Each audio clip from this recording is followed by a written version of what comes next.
something. The mind can't really, unless you're fixed in the philosophy, although you're not tasting it, you can't develop that patience and determination that's needed. Like you mentioned this morning, right, Maharaj? Patience, determination, enthusiasm. Yeah, association of devotees will keep you. Association of devotees means associating with the process at the same time. So you just have to realize that you're just going through a transition period. But that happiness is down the road, it's there. But Krishna's doing one thing, he's stopping your material suffering. Even though you're not tasting the happiness, you're not getting the suffering that you would be normally getting if you were still acting in the material way. Yeah. But we don't see that because we're only looking for the happiness. Someone else, there was a couple of hands over here. Yes, Parama Karuna Nitai. Did I get right? Yeah. Right? Sometimes devotee commits higher offenses to the devotees, other devotees, or to the deities. Okay, so someone who has good material karma, but he knows I need to get out of here, and I'll engage in devotional service, but because he's caused offense, he's suffering more. Yeah. Because offenses like, or maybe Right. prarabdha karma would be higher in that case. So then, if you got good material karma, then don't come to devotional service. It's risky. Because you were enjoying before anyways, right? But you will enjoy, but that's not the way to go back to the spiritual world. So you have to accept this process and carefully, act so that you get out of that cycle. Yeah, because they say spiritual life is like razor's edge, right? Slight inattention and then it's finito. Right, I guess, right, Maharaj? Yes, Anandavardhana. When you begin devotional service, Krishna interrupts with your karma, and in the first sight it looks like that he's pushing you more, but he's helping you, but we don't see that he's helping us, because he's not like demigods that just fulfill our desires. He is leading us to the right goal, but we cannot see this, and then. Yeah, that's also another reason. Yes, Prabhuji. Thank you. To me, the key to the answer is why does it look like that? It looks like that. That's exactly what it is. Because when you're deep in ignorance, you don't realize you're suffering. I compare that to a being living in a mud hole, up over the head. What does this being think of himself? What does this being know of himself? It only has its own imagination about himself, no truth. And as usually we tend to think of ourselves quite nicely. So that picture that this being has of himself, it's quite nice. And so he can go out and show good facade and everything seems nice. When now this being climbs out of the mud hole and stands in the sun the first time and looks down at himself, he sees himself dripping of mud. So his picture of himself will change to worse. That's kind of another speculation that I thought about this. The mudman, nice. Yeah, it's true. Yeah. It says that there's two kinds of people that are actually really happy. Yes, they do, Maharaj. Yeah, the Bhagavatam mentions there's two types of people that are actually happy. One who is on the transcendental platform and the gross fool. The gross fool is happy because he thinks he's happy. And he doesn't really know he's suffering. And the transcendentalist is actually happy. So it gives that comparison between the two. Not comparison, but saying that they're both of these people in the middle are not happy. It's only these two. So pick your side. You want to go up or down, right, Maharaj? Right. Yes, Virgin in the back.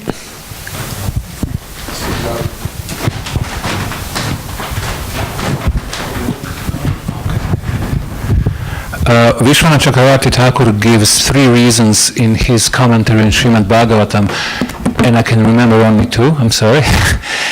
One is to give reasons to the atheists to continue following their beliefs, because they're also his children and he's protecting their beliefs as Paramatma in the heart.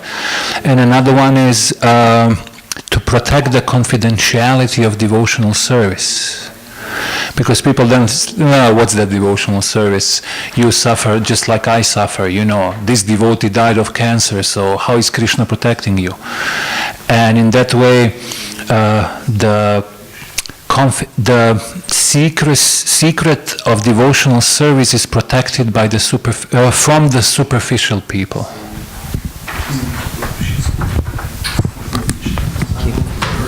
Okay, she knows the third reason. And to protect the non-devotional philosophies. I think that's so, because if everybody would be happy, then all the options of other philosophies would be gone. So that's Adipurusha told me that. To protect non-devotional philosophies. I mean, because they are aligned with our desire to abide to non-devotional ways of living. So to give us option in that sense. Well, there's 2 answers, Maharaj. Maybe you could correct me. 2, 3 reasons of why devotees apparently suffer. First reason is that devotee, Krishna wants him to go back very, very quickly back to Godhead. So if that devotee is living this life, he could either live full life in this world and burn off his karma in a steady pace, or he intensifies it all in one life and takes him back. That's one reason I heard. Second reason why a devotee goes through suffering is apparent suffering. But like we hear from the Pandavas, that they apparently suffered, but that was to teach others the lesson of how a devotee goes through suffering condition and still think of Krishna at the time of death, or think of Krishna during the tribulation, I guess. That Bhagavatam verse, Maharaj. Tate nukampanu shamikshamano. These are the 2 reasons, I thought. That particular verse simply relates to those who accept the hardships and difficulties that Krishna puts them in as opportunities for purification of the heart, and sees it like that. And then they thank Krishna within their heart, and by not because they're put in there, but because they accept it. The acceptance is actually what is purifying them, because they can see it as actually the hand of the Lord for their own elevation. And therefore, Bhukti Padesha Dayabhak, the kingdom of God is open. So but that's different from material suffering. That's given directly by Krishna. Yeah, so Krishna does that for those who are sincere. If you're not sincere, you won't get any suffering. So we shouldn't be sincere. No, I'm joking. Yes. But the thing is, devotees don't suffer. The word suffering applies to the material world.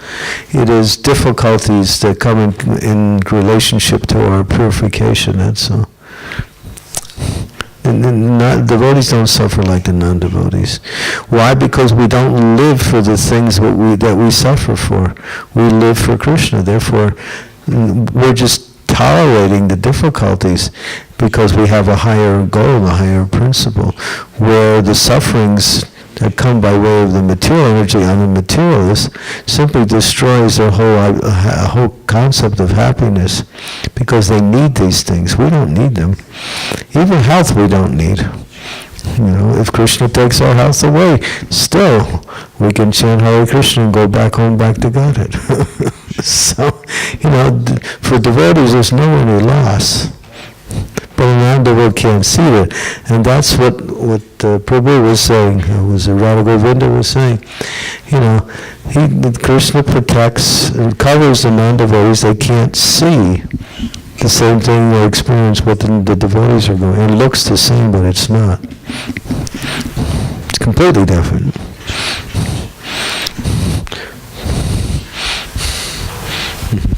Does that make sense? Yeah. Also, Krishna wants to glorify devotees, also Krishna wants to glorify his devotees and show by their example how we should react if we have knowledge or realize knowledge, that we understand what this karma is, what we are suffering, not that we claim Krishna is good, not good for us, why I'm suffering. That's correct, but not for everybody.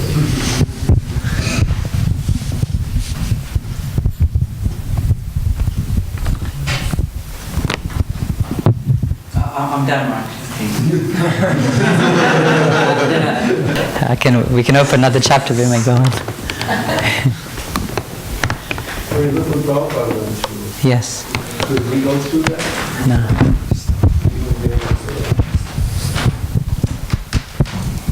Look what Prabhupada went through. I mean, we wouldn't be able to do that. And it looks like really, I mean, he had two heart attacks on the boat, no money, no place to live, foreign country, ill health. But, you know, it wasn't suffering for Prabhupada. It's just something he had to endure in order, he kept his mission going. I mean, any 999 people out of 1,000 would have turned around if they had the same challenges that Prabhupada had. But he wasn't phased, it didn't phase his mission at all. So for Prabhupada, that was a way of glorifying him. But, I mean, if that was done to maybe some of us, we wouldn't have been able to continue. So Krishna won't do that to everybody. He'll only do it to those that he knows has the capacity to continue. Because Krishna will not destroy your devotional service. But he will put you in situations that apparently is difficult, only so you can go deeper in your own relationship with him.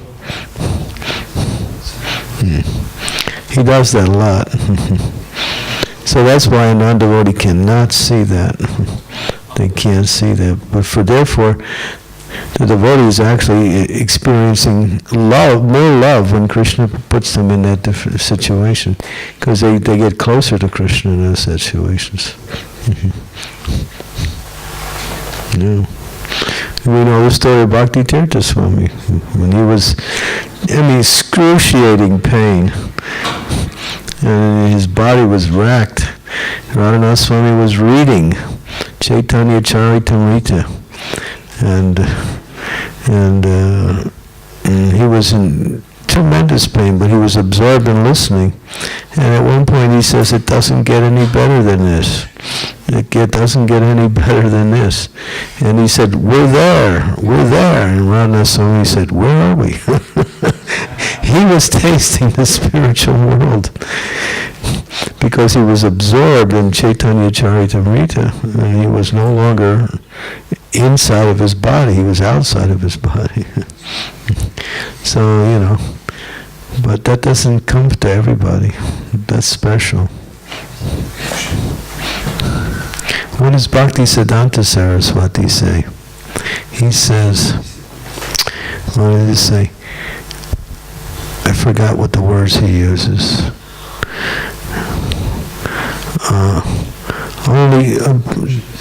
Suffering only comes to the chosen few. Something like that. I mean, we might have some material suffering that's simply due to residues of our karma, but that's not what that verse is talking about. That's talking about when Krishna gives apparently some suffering. It brings the devotee to a higher state of consciousness and glorifies that devotee in the eyes of others. But he won't do that to someone who he knows will not be able to take it. He won't. Krishna will not break anybody's spiritual life by giving him too much. He gives you more than you think you can handle. And you may also feel like that. That's because you haven't looked deeper into your own self and see that actually you have the capacity to, move forward and do to the situation. So he does that. He wants to bring you forward. And you mentioned that sometimes he puts a lot of pressure to move you faster back to Godhead, yeah. But we've always heard from Prabhupada, so Prabhupada said, he will not give you more than you can handle. But you may feel like that. You may feel like that. So when you get that, you should realize I can handle it. But now I have to access more of Krishna's mercy in order to get through this.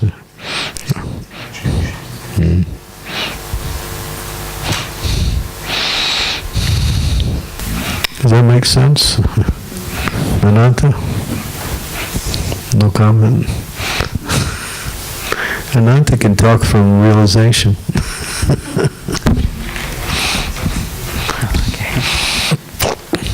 Okay. So if you want to wrap it up.